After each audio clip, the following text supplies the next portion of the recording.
জাতীয় সংসদ নির্বাচনকে সামনে রেখে রাজধানী সহ সারা দেশে নির্বাচনী প্রচারণা চালাচ্ছেন রাজনৈতিক দলগুলোর শীর্ষ নেতা ও মনোনীত প্রার্থীরা।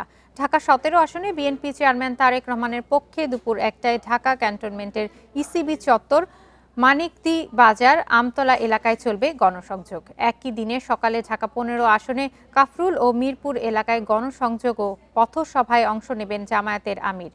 বিএনপির স্থায়ী কমিটির সদস্য মির্জা আব্বাস বেলা 11:30টায় ব্রাদার্স ক্লাব এলাকা থেকে নির্বাচনী মিছিল শুরু করবেন।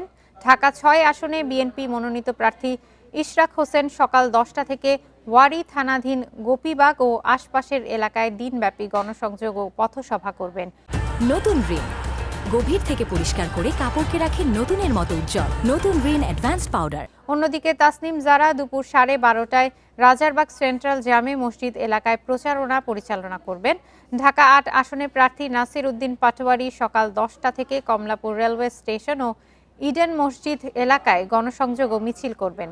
ঢাকা 11 আসনের 11 দলীয় ঐক্যের প্রার্থী নাহিদ ইসলামের সকালে বাড্ডায় প্রচারণা চালান। বিকেল 4:30টা থেকে তিনি ভোটারদের সঙ্গে সরাসরি মত বিনিময় করবেন। দুর্নীতি এবং বৈষম্য মুক্ত একটা রাষ্ট্র হিসেবে আমরা গড়ে তুলব। সেটার জন্য যা ব্যবস্থা প্রশাসন এবং পুলিশ বিচারালয় সেটার সংস্কারটা আমরা করব।